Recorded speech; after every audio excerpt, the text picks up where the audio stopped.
बच्चों, कैसे हैं आप सभी लोग। आज की इस वीडियो में हम लोग जो है गॉस प्रमेय का अनुप्रयोग पढ़ने वाले हैं। जी हाँ, गॉस प्रमेय या गाउस का प्रमेय भी इसे आप कह सकते हैं।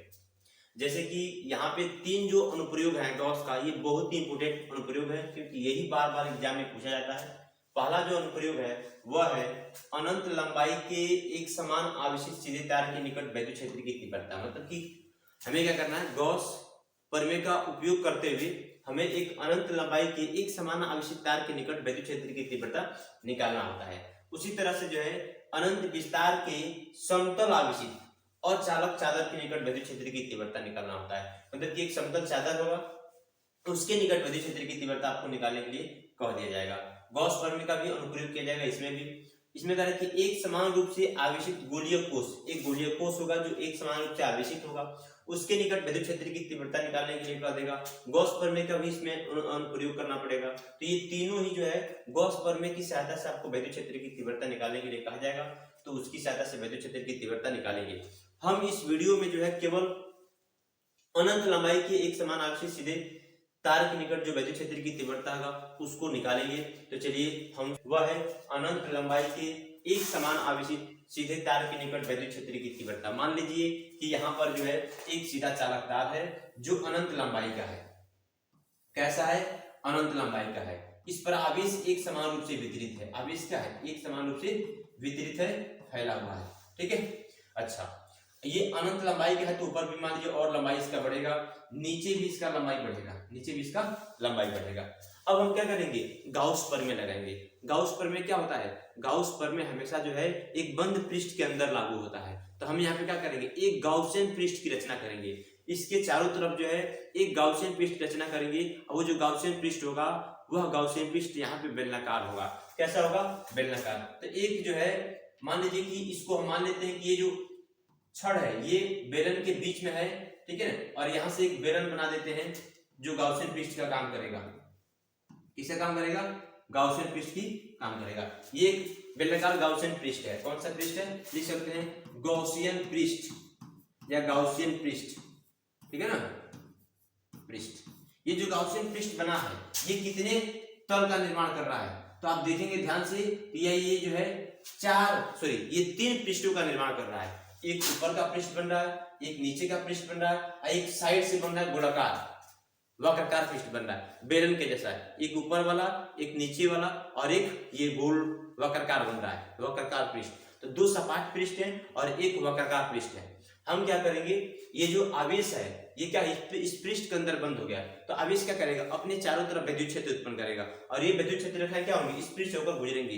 तो क्या मिलेगा? हमें फ्लक्स मिलेगा। जब किसी काल्पनिक पृष्ठ से विद्युत क्षेत्र रेखाएं गुजरती हैं तो विद्युत फ्लक्स मिलता है। उसी फ्लक्स का मान हमें निकालना है और उसी की सहायता से हमें गॉस प्रमेय भी यहाँ पे लगाना है। तो चलिए हम यहाँ पे जो तीन पृष्ठ मिले हैं हमको, पहला ये मान लीजिए सपाट पृष्ठ S1 है, ये मान लीजिए सपाट पृष्ठ S2 है और एक वक्राकार पृष्ठ मान लीजिए S3 है। ठीक है, अच्छा, अब क्या करेंगे? ये आपका S1 जो पृष्ठ है, अगर आपको कह दीजिए यहाँ पे विद्युत फ्लक्स निकालिए कि इस पृष्ठ से कितना विद्युत फ्लक्स निकल रहा है, तो आप कैसे निकालेंगे? तो ध्यान से देखिएगा यहाँ पे, अगर मान लीजिए एक छोटा सा यहाँ पे अल्पांश मान लेते हैं। क्या मान लेते हैं? एक छोटा सा अल्पांश। ऐसे ही निकाला जाता है, विद्युत फ्लक्स का मान आपको पता भी है, पहले निकाला भी आपने। तो मान लीजिए एक छोटा सा क्या है यहाँ पे अल्पांश, इसका कुल क्षेत्रफल मान लीजिए A है, कुल क्षेत्रफल A है।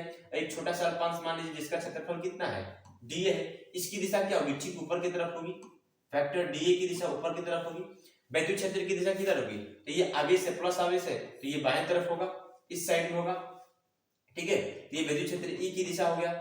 अब जो है कुल फ्लक्स का मान कितना हो जाएगा? तो यहाँ से जो गुजरने वाला जो कुल फ्लक्स का मान होगा वो ध्यान दीजिएगा, यहाँ पे वेक्टर E इंटू और वेक्टर DA के बीच कितना डिग्री कोण बन रहा है? 90 डिग्री का कोण बन रहा है। कितना डिग्री का कोण? 90 डिग्री कोण। तो अगर फ्लक्स का मान निकालते हैं S1 पृष्ठ से, किस पृष्ठ से?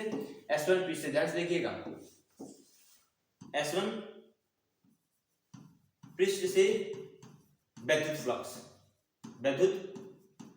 फ्लक्स निकालते हैं तो मान लीजिए φ1 निकलता है और ये φ1 क्या होता है? समाकलन E इंटू समाकलन S1 कर सकते हैं vector E into vector DA, vector E into vector DA। अब ये किसके बराबर होगा? तो समाकलन S1 जो है ये vector DA cos theta, theta का मान कितना होगा यहाँ पे? 90 डिग्री। cos 90 का मान कितना होता है? sin 0 के बराबर। sin 0 का वैल्यू कितना होता है? 0 होता है। sin 0 का वैल्यू 0 होता है, इसीलिए ये वैल्यू हो जाएगा टोटल आपका 0।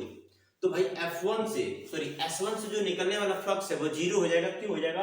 क्योंकि इन दोनों के बीच 90 डिग्री कोण बन रहा है। कितने डिग्री का कोण? 90 डिग्री कोण।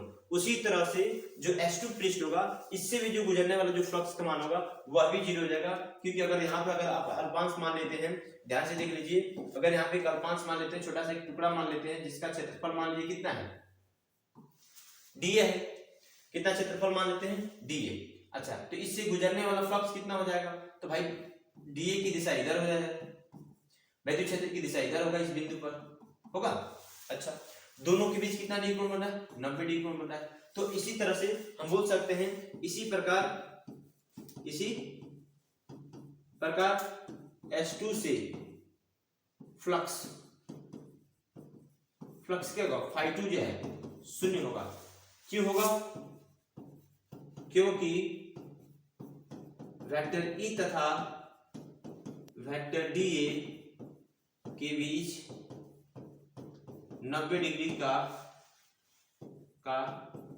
कोण है। अब कौन सा पृष्ठ बचा? अब हमारा केवल बचा वक्रकार पृष्ठ। कौन बचा? वक्रकार पृष्ठ। तो वक्रकार पृष्ठ से गुजरने वाला फ्लक्स का मान कितना हो जाएगा? तो देखिएगा ध्यान से, ये मान लीजिए जो टोटल है, जो बेलन की लंबाई इसको मान लेते हैं L, इसकी ये मान लेते हैं कि ये बेलन के बीच में है, इसकी मान लेते हैं त्रिज्या R है। अच्छा, इससे क्या करना है? इससे R दूरी पे एक बिंदु मान लेते हैं, यहाँ पे एक बिंदु P।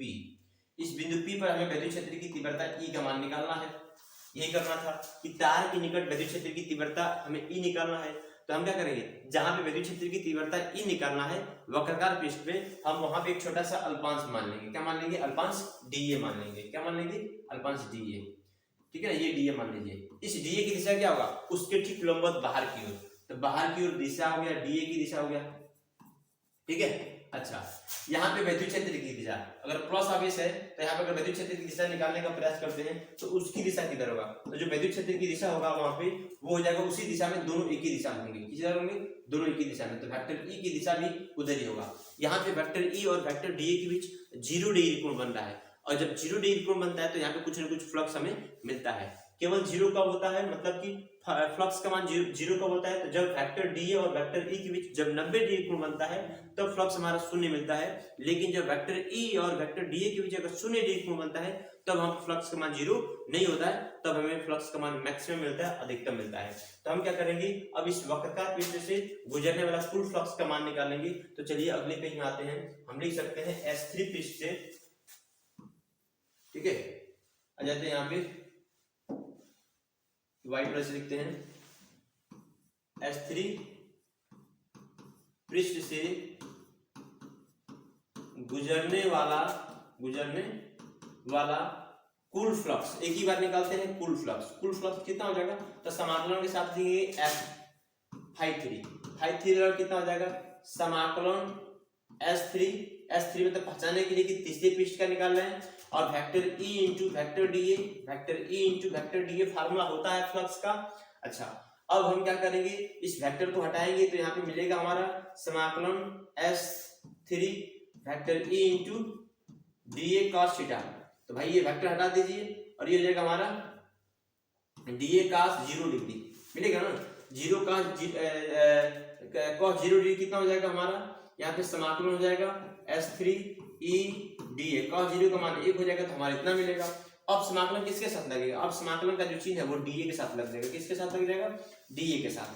तो देखिए ∅3 बराबर हो जाएगा आपका E समाकलन S3 इंटू dA। अब समाकलन dA क्या है? समाकलन dA है। अब ध्यान दीजिएगा, ये जो छोटा सा जो अल्पांश माने हमने, उसी तरह से मान लीजिए कि पूरा जो पृष्ठ है, जो वक्रकार पृष्ठ है, वह छोटे छोटे खंडों से मिलकर बना हुआ है, और एक फ्लक्स का मान, अच्छा, वक्रकार छोटे छोटे खंडों से मिलकर बना है। तो जब उन छोटे छोटे खंडों को हम आपस में जोड़ देंगे तो क्या बन जाएगा? हमारा एक वक्रकार पृष्ठ बन जाएगा।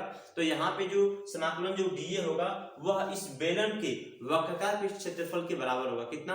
वक्रकार पृष्ठ क्षेत्रफल के बराबर होगा, जो कितना होता है? वक्रकार पृष्ठ का क्षेत्रफल किसका? बेलन का। किसका भाई? बेलन का वक्रकार पृष्ठ क्षेत्रफल जो होता है वो होता है 2πRL। 2 pi R L, 2 pi R हो गया त्रिज्या, एल हो गया लंबाई। तो यहाँ पे देखिए फाई 3 बराबर हो जाएगा ई 2 पाई आर एल। ठीक है। अच्छा, अब कुल फ्लक्स कितना हुआ? अब पृष्ठ से, तीनों पृष्ठ से गुजरने वाला कुल फ्लक्स कितना है? तो भाई S1 से गुजर रहा है फाई 1, S2 से गुजर रहा है फाई 2 और S3 से गुजर रहा है फाई 3। फाई 1 और फाई 2 का मान 0 है और फाई 3 का मान कुछ मिल रहा है, तो कुल फ्लक्स का मान हमारा हो जाएगा, लिख सकते हैं कुल फ्लक्स, कुल फ्लक्स हो जाएगा फाई बराबर phi 1 plus phi 2 plus phi 3, जिसमें से इन सब का वैल्यू 0 है, तो हमारा केवल क्या होगा, ये 0 प्लस 0 प्लस हमारा ये मिल जाएगा ई 2 पाई आर एल मिलेगा, 2 पाई आर एल मिलेगा। तो हम बोल सकते हैं कि फाई का मान कितना हो जाएगा, फाई ई का मान जो है हो जाएगा हमारा, फाई ई का मान हो जाएगा कितना, ई 2 पाई आर एल, ई 2 पाई आर एल, इसको समीकरण 1 मान लेंगे, ई 2 पाई आर एल इसको समीकरण हम लोग क्या मान लेंगे, 1 मान लेंगे, तो ये हमारा समीकरण 1 हो जाएगा। देखिए हमने क्या किया, हमने तीनों पृष्ठों से निकाल लिया है। बहुत लोग क्या करते हैं, तीनों पृष्ठ से नहीं निकालते हैं, एक ही पृष्ठ से निकालते हैं और इसको मान लेते हैं कि फाई 1 और फाई 2 का मान क्या है, 0 है। आप निकाल भी सकते हैं, कोई दिक्कत नहीं है। आप दिखा दीजिए कि भाई इसका वैल्यू 0 हो रहा है, तब भी जो है ये भी एक तरह से बेस्ट तरीका है। आप दिखा रहे हैं पूरी तरह से कि हाँ भाई जो है इसका वैल्यू 0 है, इसीलिए जो है हम इसको 0 मान रहे हैं। ठीक है ना, डायरेक्ट आप मानेंगे तो जो है वहां पे दिक्कत भी हो सकता है और थोड़ा सा डायरेक्ट नहीं मानना जाता, हर एक चीज डायरेक्ट नहीं मानेंगे। ठीक है, तो ये समीकरण 1 हो गया। अब क्या करेंगे, अब हम गाउस प्रमेय लगाएंगे। क्या लगाएंगे, गाउस प्रमेय। तो समीकरण 1 मिला है तो हम लिखेंगे गाउस प्रमेय से, गॉस प्रमेय से, गॉस प्रमेय से क्या जानते हैं, गॉस प्रमेय से जानते हैं कि किसी पृष्ठ से गुजरने वाला जो कुल फ्लक्स होता है, वह फ्लक्स जो है वह फ्लक्स उस पृष्ठ से परिबद्ध कुल आवेश का 1/ε0 गुना होता है। अर्थात आप जानते हैं कि फाई ई बराबर होता है Q/ε0 होता है ना, ये गॉस प्रमेय आप जानते हैं। ठीक है। अच्छा, तो यहाँ पे देखिएगा कि ये जो फिगर जो बनाया गया है, यहाँ पे किस तरह का घनत्व होगा, रेखीय आवेश घनत्व होगा। किस तरह का होगा, रेखीय आवेश घनत्व। तो आप दिखा सकते हैं कि यहाँ पर जो है रेखीय आवेश घनत्व है, जिसको हम लैम्डा बराबर Q/L लिखते हैं। कितना लिखते हैं, लैम्डा बराबर Q/L लिखते हैं। ठीक है, तो वही देखिए यहाँ पे हम इसी की सहायता से हमें आवेश का मान निकालेंगे। किसका मान निकालेंगे, आवेश का मान। तो देखिए आवेश का मान यहाँ पे दिया नहीं, तो हम आवेश का मान निकालेंगे, क्योंकि हमें पता नहीं कि कितना आवेश घिरा हुआ है गाउसियन पृष्ठ से, इसलिए आवेश का मान निकालेंगे। तो लिख सकते हैं कि तार पर रेखीय आवेश घनत्व है, रेखीय आवेश घनत्व है, इसलिए लैम्डा बराबर Q/L होगा। Q का मान निकालना है तो Q बराबर हो जाएगा लैम्डा इंटू एल। इस Q का मान गाउस प्रमेय में रखते हैं। Q का मान गाउस प्रमेय में रखा। ठीक है ना, जब गाउस प्रमेय रखेंगे तो क्या मिलेगा, गाउस प्रमेय में रखेंगे तो देखिए हो जाएगा आपका फाई ई बराबर हो जाएगा Q की जगह पे लैम्डा इंटू एल और बट्टे के नीचे ε0। ठीक है, अब इसके आगे कुछ नहीं कर सकते हैं, तो इसको हम समीकरण 2 मान लेते हैं। क्या मानते हैं, समीकरण 2। समीकरण 1 देखे हैं, समीकरण 1 कितना है, समीकरण 1 यहाँ पे है। ठीक है, समीकरण 1 देखिए ये है फाई ई बराबर ई 2 pi R L, 2 pi R L समीकरण 1 है। फाई ई बराबर है, मतलब फाई इधर भी है, फाई ई बराबर इतना है। और देखते हैं अगले वाले समीकरण 2 में, इसमें भी क्या है, फाई ई है, दोनों ही फ्लक्स है। तो फाई ई बराबर इतना और फाई ई बराबर इतना, तो समीकरण 1 और 2 से हम क्या कर सकते हैं, दोनों का तुलना कर सकते हैं। तो समीकरण 1 और 2 से, समीकरण 1 और समीकरण 2 से दोनों का तुलना करेंगे तो हो जाएगा ई 2 pi R L, 2 pi R L बराबर हो जाएगा लैम्डा एल बट्टे के नीचे ε0। एल से एल कटेगा, एल से एल क्या होगा, कट जाएगा, और 2 पाई आर को इधर भेज देंगे। ई का मान निकालना है तो ई बराबर हो जाएगा 1/2 पाई आर लैम्डा बट्टे ε0, लैम्डा बट्टे ε0। थोड़ा इसी को हम सही क्रम में लिखते हैं। यहाँ पे देखिए अगर हम क्या करते हैं, अगर हम इस वाले में दोनों में, मतलब इस वाले में क्या करते हैं, ऊपर नीचे गुणा करते हैं 2 से। किससे गुणा कर देते हैं, 2 से। तो ई बराबर हो जाएगा हमारा 1/4 पाई ε0। हमने क्या किया, इस ε0 को पाई के पास रख दिया। ठीक है, 2 से गुणा करेंगे 2 दूना 4 हो जाएगा। ऊपर भी 2 से गुणा किया है, लैम्डा हो जाएगा 2 लैम्डा। अब बट्टे के नीचे ये r है तो यहाँ पे लिख देंगे r। ये क्या होगा, फार्मूला हो गया। यह भी फार्मूला है, लेकिन इस पर न्यूमेरिकल लगाएंगे थोड़ा सा दिक्कत हो सकता है। हमने क्या किया, हमने जो है इसको 1/4 पाई एप्सिलॉन नॉट में बदल दिया, क्योंकि हम 1/4 पाई एप्सिलॉन नॉट का मान जानते हैं 9 × 10⁹ यह हमें पता है। हमें 1/2 पाई एप्सिलॉन नॉट का मान नहीं पता है, इसीलिए हमने क्या किया, यहाँ पे जो है 2 से गुणा कर दिया, ऊपर भी 2 से गुणा कर दिया, नीचे भी 2 से गुणा कर दिया, जिसकी वजह से जो है ये 1/4 पाई एप्सिलॉन नॉट बन गया। और जब 1/4 पाई एप्सिलॉन नॉट बन गया है तो यहाँ पे इसका मान हम लोग आराम से रख सकते हैं और इसको हल कर सकते हैं। तो यह है एक अनंत लंबाई के सीधे तार के निकट विद्युत क्षेत्र की तीव्रता का व्यंजक है। इसको आपको याद रखना है कि जो ई का मान है वह क्या है, वह दूरी के व्युत्क्रम के बराबर होता है, या व्युत्क्रम होता है, दूरी के व्युत्क्रम के बराबर होता है, या व्युत्क्रमानुपाती होता है, ये भी बोल सकते हैं। मतलब दूरी बढ़ाने से जितना दूर जाएंगे, चालक तार से जितना दूर जाएंगे उतना हमारा जो है विद्युत क्षेत्र की तीव्रता घटेगा, उतना विद्युत क्षेत्र की तीव्रता घटेगा। यह हम ध्यान रखेंगे इसमें, ठीक है बाबू। तो ये था तरीका। हमने यहाँ पे क्या करना है, 2 स्टेप करना है। एक तो आपको कुल विद्युत फ्लक्स का मान निकाल लेना है, समीकरण 1 मान लेंगे, और दूसरा काम क्या करना है, आपको गाउस प्रमेय लगा करके विद्युत फ्लक्स का मान निकालना है, दोनों का तुलना कर देना है। जैसे तुलना करेंगे आपका आंसर ई का मान तुरंत आ जाएगा, ठीक है। तो ये विद्युत फ्लक्स का मान हो गया, इसको आपको एकदम तैयार रखना है। अगले वीडियो में हम लोग जो है एक अनंत विस्तार के समतल साधन के निकट विद्युत क्षेत्र की तीव्रता निकालेंगे हम लोग, ठीक है।